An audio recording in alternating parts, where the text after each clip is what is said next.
So, hi everyone. This is Rick El Azul and I am from Black 1C.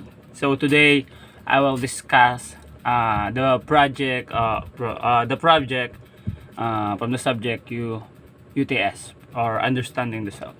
So, we proceed. So, now I choose the topic if you look up there, the topic discipline studies, which is connected to my course, which is engineering. So bakit to connected, guys? Kasi nga sobrang hirap ng discipline studies sa aming mga engineering, since madami kaming ginagawa, as in madami, loaded kami, guys. So proceed tayo. As you can see the PPT up there, the first slide is topic outline. So I will discuss the following, which is the what is discipline studies, some example, disturbance and solution, and syempre conclusion. And magtatanong tayo later kung ano yung reflection. Okay, gets? So next slide. So the next slide is the discipline studies. Okay, discipline studies definition siya. So I read it, then I explain. So discipline studies refers to the ability to focus, manage time effectively, and consistently put in the effort required to achieve academic goals. So, ang sabi, guys, ang discipline study daw siya nagmamanage ng time ng pag-aaral o disiplina sa pag-aaral para ma-achieve natin yung following goals na gusto natin. So, para siyang step or paraan kung paano maging successful or paano maging ma-achieve yung academic goal natin. So, next slide tayo, guys. The next slide is the examples. So, makikita nyo may apat tayo dyan. Which is the setting clear goals and objective, creating a structured learning environment, seeking help when needed, and active learning. So first, knowing what you want, achieve in your study, outline and plan, reach those goals. So, setting a plan, parang nagsiset ka lang ng objectives mo kung anong gusto mo, and kung anong aabutin mo. Sa lahat, una, kailangan mo talaga mag-set ng aabutin mo para may maabot ka, syempre. And kailangan maging maganda yung yung lalagay mo doon. Halimbawa, gusto ko maging engineering, kailangan ko makapasa sa engineering course. So, ko yung goal ko yun. Para maging disiplinado ako, kailangan ko ng goal. So, sunod, creating a structure and learning environment. So, minimize mo lang yung mga distraction mo doon. Since engineering nga, madaming distraction, halimbawa na lang dyan ng noisy environment, i-discuss ko din yan mamaya. So, the next one is seeking help when needed. So, madidiscuss ko din naman yan mamaya, pero short explain ko na, kung baga kailangan mo din talaga ng study buddy. So, next is active learning. So, sabi dyan, engaging with the material, taking notes. So, pag nagle-lesson ng teacher mo, need mo lang maging stay put, kung baga, makinig ka lang. So, stay focus on the lecture of your instructor, kung ano pa man natin, teacher or instructor. So next slide tayo. Simulan natin the disturbance to the discipline studies. So the first one is lack of motivation. Feeling uninterested in the subject matter or lacking a clear purpose for studying can lead procrastinating and difficulty concentrating. So kung ang sabi, ang isa doon sa disturbance o challenge ng discipline studies sa pag-aaral ng disiplina sa pag-aaral ay ang kawalan ng motibasyon. Kung low motivation ka, kung lack of motivation ka talaga, hindi ka kaganahan mag-aaral eh. Halimbawa na lang ako, kung sakaling ako wala sumusuporta sa akin sa pag-aaral ko, since nag-boarding house ako, tapos malaya ako sa pamilya ko, paano na lang? Baka maging pariwara ako, guys. As in, baka yung mga dapat na mag-aaral ako, mas pipiliin ko na lang mag-gala kasi nga wala akong kasama, boring. Kaya gusto ko ng motibasyon, maghahanap ako nun kasi wala ako nun, kung sakali lang naman. For the next slide is the disturbance to discipline studies, which is next one is poor time management. So failing to allocate sufficient time for studying, leading to feeling overwhelmed and unable to complete tasks. So i-relate ko na lang sa akin ng explain ko dito. Since engineering student nga ako, ang daming gawain. Like for example, kaganina, nag-overnight ako sa kaklase ko, basta sa kaklase ko, na may tinapos kasi kaming activities na kailangan talagang ipasa. So, talagang mayroon kaming poor time management kung paano, yun talaga yung challenge din sa discipline studies. Kung kulang nga naman yung oras mo, paano ka mag-aaral, di ba? Yun na lang. So yun na lang talaga ang masama sa kung sakaling wala ka talagang oras. So yung next slide is as you can see, the destructibility. So hindi ko na babasahin guys, explain ko na lang kasi obvious naman na sa PPT na. So sabi sa PPT, yung daw masyadong madaling ma-distract. Halimbawa sa cellphone, pag nagsimula ka mag-cellphone, halimbawa pag nagsimula ako mag-cellphone, tapos hindi ko napipigilan yung sarili ko, mas nag-i-stay na lang ako sa cellphone kaysa mag-aral, manonood ng TikTok, online games, yun nadidistract agad ako doon. Mas inuuna ko yung cellphone kaysa pag-aaral, mas na-encourage ako mag-cellphone kaysa mag-aaral, magbasa nito, magbasa ng ganyan. Tapos hindi ko na namamalayan na wala na pala ako sa discipline and studies. Sira na pala yung disiplina ko sa pag-aaral. Kumbaga, hindi ko kayang fokusan yung pag-aaral kasi mas gusto ko yung online games, ganyan halimbawa. Yeah. So, the next slide is noisy environment. So, isa din to kasi kung maingay naman talaga, paano ka makakapag-aral? Halimbawa, kaliwat kanan, harap, likod yung nag-iingay sa inyo. Paano ka makakapag-aral? Nag-aaway dito, nagchismisan dito, tapos dito may ewan kung may aksidente dito sa kabila. Basta, yung ingay guys, sa mga viewers ko dyan, yung halimbawa talaga, pag maingay talaga, hindi ka talaga makapokus mag-aral. Isa din talaga to sa discipline studies na kailangan na nararanasan natin. So, next is lack of resources. Normalize guys, kung kulang tayo sa kagamitan sa pag-aaral, hindi pa din talaga tayo makakapag-aral ng maayos. For example nga dito, sabi dito, yung wala siyang study materials, such as textbooks or notes, o isa din talaga sa kakulangan minsan ng eskwelahan, hindi naman sa lahat, kulang sila sa materials. So isa din talaga sa problema sa discipline studies, since kailangan talaga ng materials sa pag-aaral. Malay nyo walang cellphone yung isang tao and kailangan niya ng internet, and may ang pag-aaralan niya nasa cellphone, so mahirapan talaga siya guys. So need natin talaga siguro kung sakaling wala kang cellphone, mag-notes ka. Yun. Matatakal ko naman yung atay mamaya sa solution yan. So next slide. Stress and anxiety. Isa din to. Kasi kung stress ka and na-atake ka ng anxiety mo, hindi ka na makapag-focus, promise.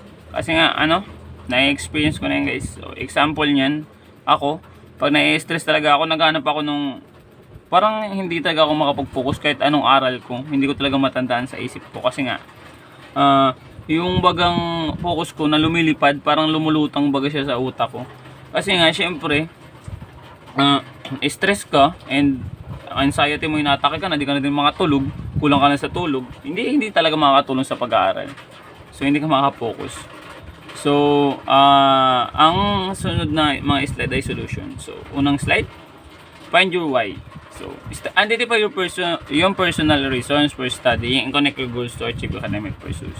So, identify mo daw kung bakit ka nag-aaral ng ganito, bakit gusto mo to, bakit ka andito, bakit nga ba ako nandito. Parang ganun, tatanungin mo yung sarili mo guys, find why I'm here, why ako nag-aaral nitong course na to, bakit ako andito, anong purpose ng buhay ko dito sa course na to. Ano bang pangarap ko? Ano ba? Parang ganun guys. Parang masusolusyonan mo kasi yung mga ganun pag nagtanong ka talaga. Mahanap mo yung sarili mo sa pagtatanong sa sarili mo din. Kasi halimbawa ako, tinanong ko sarili ko, bakit ba ako nandito? Taga Camarines Sur ako, ba't ako nasa Daet? Ba't ako nasa Camarines Norte?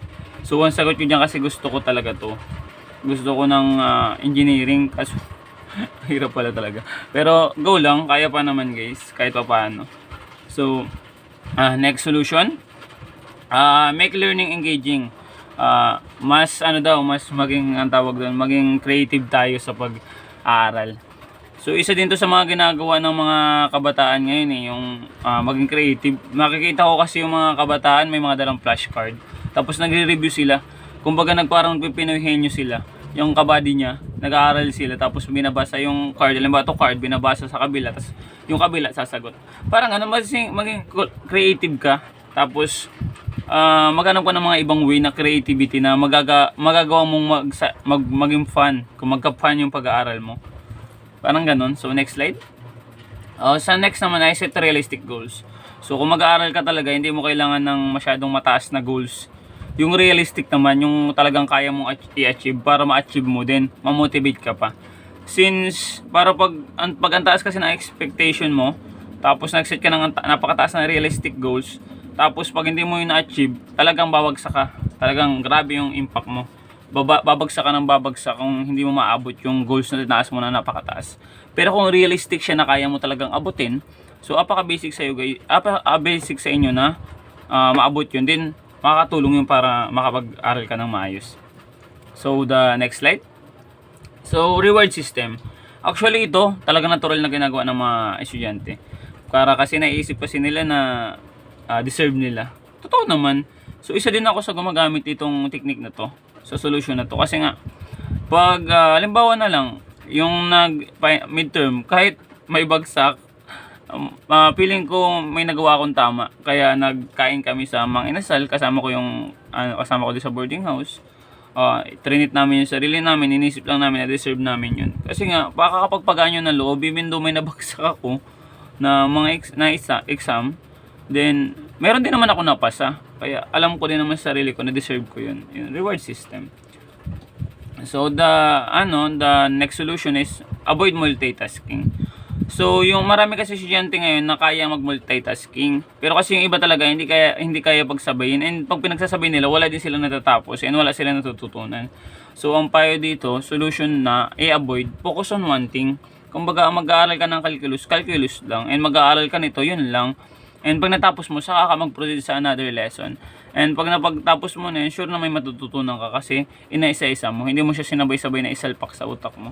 So, ganun yung guys. The next is, dito yung sa sinasabi ko sa problem na noise environment. So, nakikita nyo sa taas, yung sunod na slide is find a quiet study space.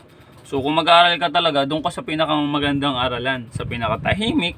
Sino ba ang ayaw na student na sa hindi tahimik, di ba? So, ito yung paraan para mag-improve tayo, guys. Kailangan din natin ng space or something environment or place na tahimik, na comfortable tayo. Pag comfortable tayo, halimbawa sa libraries, comfortable tayo kasi tahimik, mas nagiging focus tayo, in yung utak natin mas lalong gumagana. As walang disturbance, walang distraction, mas napapadali natin yung pag-aaral natin kasi nga mas nakakapag-focus tayo kasi walang maingay. Di na lang kagaya nag-aaral ka sa public place, may sasakyan na tapos biglang may nakasalitang chismisan, nag-asawa ng ganyan, nag-asawa ng gano'n, nagkakabit, tapos yung sa likuran mo naman nagchuchok-tsaka, nagtatawanan, tapos may magjowa pa sa harapan mo. Paano na lang yun, di ba? Nawalan ka na ng motivasyon kasi wala kang jowa, tapos ang ingay pa, o di ba guys? So kailangan mo din talaga ng pinaka-better place, quiet place, that na-comfortable ka mag-aral. So the next line is, ito na yung sinasabi ko guys, na find study buddies. Kasi nahanap ko na yung akin. Meron akong study buddies na mechanical engineering na nakakasabay ko sa pag-aaral. Connect with classmates who share your study goals, motivated each other. Kasi nga kung meron ko study buddies, hindi ka mahihirapang gaya ng walang ganun.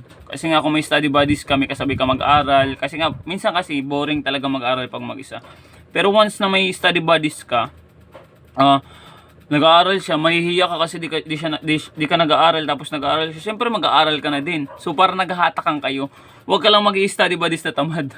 Mamaya hindi siya nag-aaral, hindi ka na rin nag-aaral. Hindi parang pabagsak kayo pahila.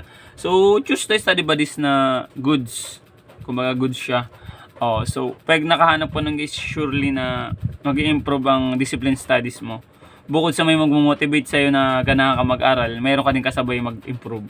And may kasabay ka na makaka-achieve ng i-set yung realistic goals. So, siyempre, pag study buddies ka, kasama siya hanggang dulo. So, simula't simula, sa pagplano, yung sa disturbance, lahat, nandun siya. So, study buddies. So, punta tayo sa conclusion. Discipline studies are crucial for academic success, as it follows you to absorb information effectively, retain knowledge, and develop critical thinking skills. It also fosters self-confidence and sense of accomplishment, ultimately contributing to your overall academic performance. So, ang discipline study daw ay isang crucial na bagay para sa pag-aaral, sinabi ko nga kanina, ang discipline study is step or paraan para makapag-aral ng maayos and para ma-achieve yung goals mo. And sinabi ko din naman dun sa mga solution na kailangan mo talagang magkaroon ng mga ibang bagay na kailangan para matuto ka. Kailangan mo ng gamit, kailangan mo ng tahimik na lugar. And ito yung napaka-crucial na hindi natin minsan, hindi talaga afford ng iba. Hindi afford iba na mapumunta sa tahimik na lugar. Kasi minsan ang tahimik na lugar may kaukulang kailangan. Then, the other thing naman for resources, sometimes we don't have, others don't have money to buy some resources that they need. So, they suffer from that. So, tawag dyan, hindi sila nakakasabay sa mga trend pag-aaral. So, ito na lang masasabihin ko. Remember that finding the solution is a personal journey. So, experiment with different strategies, adjust your life. Kumbaga, mag-celebrate ka rin yung success, na progress mo. So, ang sabi daw, tandaan na ang solusyon sa sariling problema ay nasa personal din na journey mo. So, habang nag-grow ka, nakikita mo yung mga dapat mong makita and mas nag-grow ka. So guys, for the last one question. So, nahanap mo na ba ang study buddies mo? And ang study buddies mo ba ay nakakatulong sa'yo? And if yes, ano naman ang mga na-achieve nyo na and sa tingin nung ma-achieve mo pa? So kung nanonood man kayo, pakitanong na lang yan. And kung sino mo yung study buddies mo, paki-mention kung sakaling gagawa ka ng reflection sa akin. And sabihin mo kung ano yung na-achieve nyo. And kung ano pa yung ma-achieve nyo. And kung goods ba siya na study buddies. It's okay lang na hindi goods. At least, totoo pa din siya sa iyo. And that's all. By the way, my name is Rick Elasul again. I'm from BSCE1C. Reporting this topic, discipline studies. Understanding the self, Ma'am Bell. Thank you, ma'am. That's all. Thank you.